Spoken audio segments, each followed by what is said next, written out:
51장까지 계속해서 바벨론의 멸망에 대해서 아주 길게 말씀을 하세요.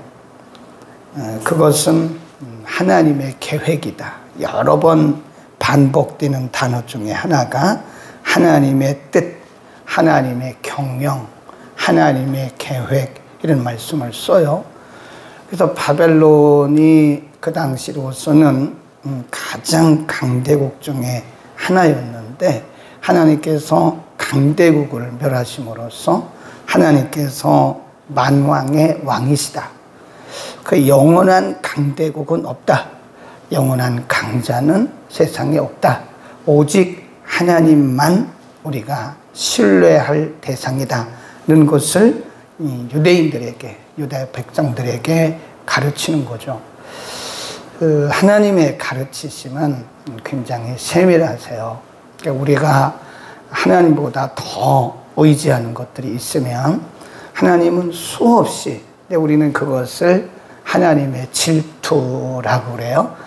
9월에 하나님의 질투라는 제목으로 설교하려고 준비해놨는데, 하나님은 굉장히 우리를 향해서 질투하세요. 출애굽기 20장에 보면 나 여호와는 질투하는 하나님이라. 그 질투라고 하는 두 가지 의미가 있어요. 하나는 우리가 이렇게 마음을 내게로만 달라고 하는 그런 의미의 질투가 있고, 하나는 그 질투라고 하는 원어의 단어는 진노라는 뜻입니다. 진노. 하나님은 우리가 하나님보다 더 의지하거나 더 사랑하는 것이 있으면 하나님 진노하십니다. 그러니까 우리가 사람을 사랑하는 것도 정도껏 해야 되고, 물질이나 이 땅의 명예나 이런 것들을 사랑하는 것도 사실 따져보면 별것도 아니에요.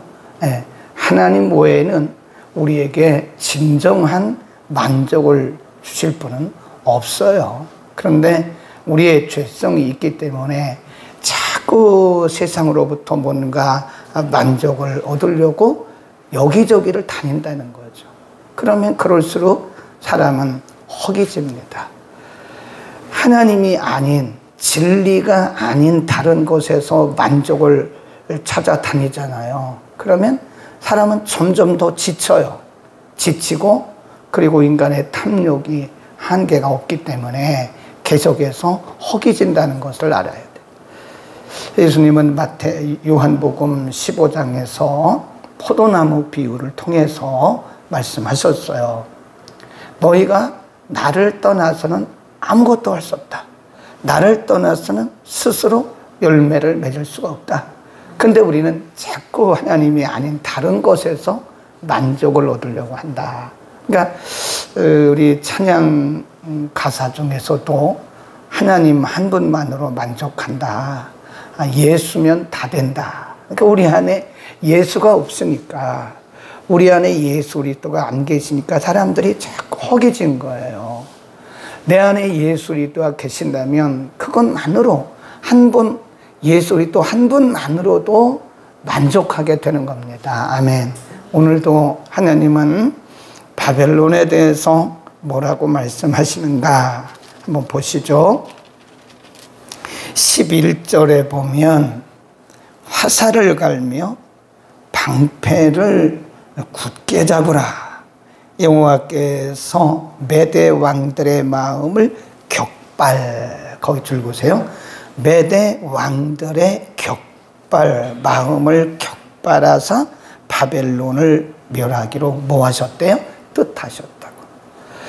원래는 이 메대, 나중에는 이제 메대 바사란 말은 페르시아, 이 근동을 얘기하는 거거든요. 메대 바사, 그 메대하고 페르시아가 이제 하나가, 성경에 보면 이름이 하나로 나오는데, 이 나라는 큰 나라가 아닙니다. 큰 나라가 아니에요. 그런데 하나님이 메대 왕들의 마음을 격발했단 말은 흥분시켰다. 흥분. 그래서 바벨론을 치게 만든다는 거예요. 이 바벨론이 군사적으로 보나 영토적으로 보나 훨씬 큽니다.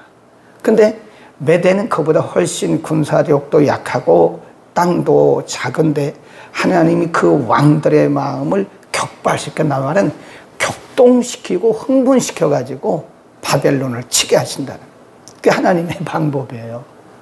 하나님이 일을 하실 때는요, 하나님께서 일을 하실 때는 우리의 마음을 흥분시켜요. 네. 안 좋은 일을 할 때도 사단이 흥분시키고 선한 일을 할 때는 성령께서 우리의 마음을 흥분시킵니다. 네. 여러분이 이렇게 똑같은 얘기를 들어도요, 똑같은 얘기를 들어도 어떤 분은 그 얘기를 듣는 순간 막 가슴이 두근두근 하는 분이 있어요. 그건 하나님의 부르심이에요. 네. 어떤 분들은 그 얘기를 들어도 아무런 감동이 없어요. 반응도 없어요. 근데 어떤 분들은 그 얘기를 들으면 가슴이 두근두근 합니다. 네, 그걸 하는 거. 그러니까 지금 하나님께서 바벨론을 멸하시려고 뜻하시고 누구를 쓰실까 하다가 그 주변에 있는 메대 바사를 쓰시는데 하나님이 메대 왕들의 마음을 쿵쾅 이렇게 하는 거예요. 그들의 마음을 막 흥분시켜. 격발이란 말은 흥분시켰다는 거예요. 그래서 이들이 가가지고 칼을 갈고 방패를 준비하고 그래 바벨론을 친다. 그런 얘기입니다. 그러니까 하나님이 인간의 마음도 주장하시는 거예요. 아멘. 거기 보세요. 메대 왕들의 마음을 격발하여 바벨론을 멸하기로 뜻하시나니 이는 여호와의 보수하시는 것 곧 거기 줄 봅시다. 성전에 보수하시는 것이라. 하나님이 바벨론을 12절, 13절, 14절도 보면요, 하나님이 메대 바사를 통해서 지금 바벨론을 치시려고 말씀하시는데 그 가장 중요한 이유를 하나님이 바벨론을 왜 저렇게 치시는가 그 이유를 오늘 본문에서 말씀하고 있는 거예요. 그걸 뭐라고 그랬냐면 성전의 보수, 거기 줄거세요. 보수란 말은 보복 그런 뜻입니다. 성전의 보복 거기다 줄거 놓으시고요. 우리가 성경 한 군데를 찾아봅니다. 쭉 앞으로 가셔서 열왕기하 25장으로 얼른 갑니다. 열왕기하 집에 계신 분들도 열왕기하 25장으로 갑니다.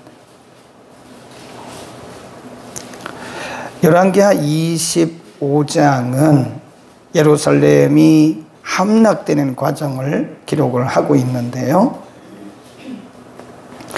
쭉 보면 25장으로 갑니다.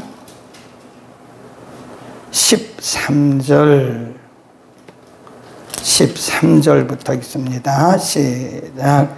갈대아 사람이 또 여호와의 전에 두 놋기둥과 받침들과 여호와의 전에 놋바다를 깨뜨리고 그 놋을 바벨론으로 가져가고 또 들과 부삽들과 불집게들과 숟가락들과 섬길 때 쓰는 모든 놋그릇을 다 가져갔으며 시위대 장관이 또 불옮기는 그릇들과 주발듯 곧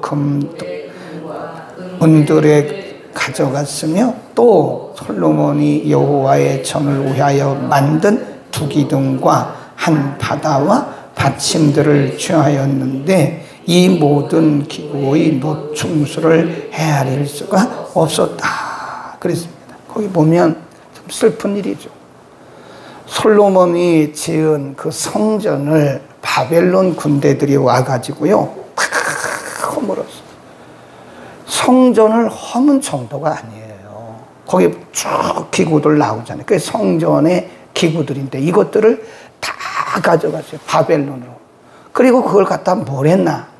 자기들이 숭배하는 신전에 갖다, 바벨론 신전에 갖다 놓고 자신들이 섬기는 신을 섬기는 일에 하나님을 예배할 때 쓰는 것을 가져갔다 이거예요. 하나님이 그거를 보시고 보복하시는 거예요, 지금. 하나님의 성전을 무너뜨린 것도 지금 안 되는데 그 안에 있는 것들을 다 바벨론으로 가져가가지고 바벨론 신을 섬기는 일에 그걸 다 사용한 거예요. 하나님은 그거를 지금 굉장히 안 좋게 보신 거예요. 다시 보세요. 예레미야 51장으로 다시 가서 11절 끝에 보면 여호와의 보수하시는 것 곧 성전에 그 성전에 보수하시는 것이다. 줄거놓고 거기다 지금 읽었던 열왕기하 25장 13절 이하라고 써놓으세요. 하나님께서 성전을 망가뜨리고 성전을 불태우고 성전, 하나님을 예배하고 섬기는 성전을 이렇게 흩은 거에 대해서 하나님께서 보복하시는 보복. 네. 하나님은요, 우리가 참 조심해야 되는 게 하나님의 교회를 절대 상처내지 마세요. 큰일 납니다. 큰일 납니다. 제가 이렇게 얘기하는 것은요, 그냥 하는 얘기가 아니에요.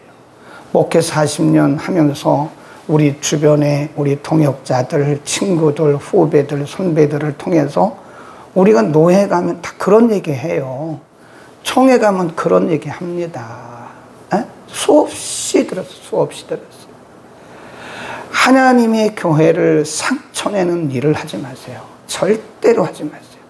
우리 일생 동안에 하나님의 교회를 잘 되게 하고 축복하고 하나님의 교회가 잘 되도록 우리가 물질로 후원하고 기도로 후원하고 이래서 하나님의 교회를 잘 세우는 일은 우리가 이 자손대대로 복을 받을 일입니다. 하나님 반드시 갚아주시더라고요. 자들에게는 하나님 복을 주세요. 아멘. 우리는 우리의 남은 생애에 하나님의 교회를 잘 섬기자고, 우리 지체들을 잘 섬기자고.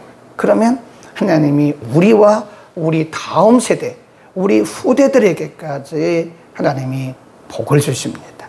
그 다음 쭉 내려갑니다. 성전의 보수, 이 말을 반드시 기억해야 되고요. 15절. 여호와께서 그 권능으로 땅을 지으셨고 그 지혜로 세계를 재우셨고 그 명철로 하늘들을 펴셨으며 그가 목소리를 바라신 적 쭉 내려가요. 이게 뭘 말씀하냐면 하나님의 창조주 되심을 의미합니다. 하나님이 바벨론을 멸하시고 메데바사를 흥분시켜서 그들을 통해서 쓰시고 이런 것들은 하나님께서 만국의 통치자라는 것을 지금 가르치는 거예요. 온 세계를 하나님이 창조하셨고 온 세계를 하나님이 지으셨고 온 세계를 하나님이 지금 다스리고 계신다고 하는 사실을 지금 가르치는 거예요. 그리고 맨 마지막에 뭐라고 말씀하셨냐면 19절 크게 읽습니다. 시작. 야곱의 분깃은 이같이 아니하시나니 그는 만물의 조성자요 이스라엘은 그 산업의 지파라. 그 이름은 만군의 여호와시다. 여기에 또 복음이 들어있어요. 아까 11절 끝에 하나님께서 메대 왕들의 마음을 격발하셔가지고 성전을 보수하신다. 요 말씀. 그리고 19절에 말씀하시기를 이스라엘은 그 산업의 지파라 그랬습니다. 이스라엘은 지금 유대인들을 말하는 거죠. 지금 바벨론에 포로되어 가지고 70년 동안 하나님께 매맞은 징계받은 유다 백성들을 말하는 거예요. 제가 여러 번 얘기하잖아요. 하나님의 백성들은 징계는 있어도 저주는 없어요. 하나님과 하나님의 백성들은 무슨 관계라고 그랬어요? 언약 관계, 언약. 이 언약은요, 하늘이 무너져도 없어지지 않습니다. 지구가 망해도 언약은 없어지지 않아요. 그러니까 우리는 그런 믿음을 가지고 살아가야 돼요. 조금 어렵다고 그래서 하나님 나 버리셨나? 내가 뭐 새벽 예배 안 나갔다고 하나님 나 버리셨나? 그런 생각을 하면 안 돼요. 우리가 잘못하면 징계는 하시죠. 야, 새벽 예배 좀 가라. 주일 예배 똑바로 드려라. 말씀 좀 읽어라. 좀 이웃을 좀 섬겨봐라. 하나님이 그렇지 못한 것에 대해서는 우리를 훈계하세요. 훈계. 또 좀 부지런하게 섬겨. 게으름에서 깨어나. 막 이런 것들은 하나님이 훈계하시는지 아니면 징계를 하세요. 그러나 지구가 없어지는 한이 있어도 하나님과 우리 사이는 끊어지는 관계가 아니에요. 이게 언약 관계이기 때문에 우리가 뭐 조금 잘못한다고 해서 하나님 던져버리고 우리 저주하고 그런 분 아닙니다. 그렇게 예수 믿으면요, 미신 믿는 거예요. 제가 이렇게 보니까 가끔 어떤 크리스찬들이 일희일비하더라고요. 어떤 때는 막 좋아했다가 어떤 때는 또 막 이렇게 낙심하고. 그 왜 저러나 저런 분들은? 가만히 보니까 하나님에 대한 신뢰가 없는 거예요. 하나님이 어떤 분이신가, 나와 하나님과의 관계가 어떤 관계인가를 잊어버린 거예요. 그러니까 일희일비한 거예요. 그러지 맙시다. 하나님 우리 안 버리세요. 하나님과 우리와의 관계는 언약 관계입니다. 그 얘기입니다. 다시 19절 보고 마칩니다. 19절 시작. 야곱의 분깃은 이같이 아니하나니 그는 만물의 조성자요 하나님은 그 산업의 지파라. 그 이름은 만군의 여호와니라. 이스라엘은 그 산업의 지파라. 거기다 동그라미 쳐놓고 줄거놓고 기도합니다. 걸어가신 아버지, 하나님의 백성들을 끝까지 사랑하시고 끝까지 붙들어 주시고 끝까지 보호자가 되어주시고 끝까지 아버지가 되심을 믿습니다. 우리와 하나님과의 관계는 행위관계가 아니고 언약관계이기 때문에 결코 하나님이 우리를 놓는 법이 없음을 믿습니다.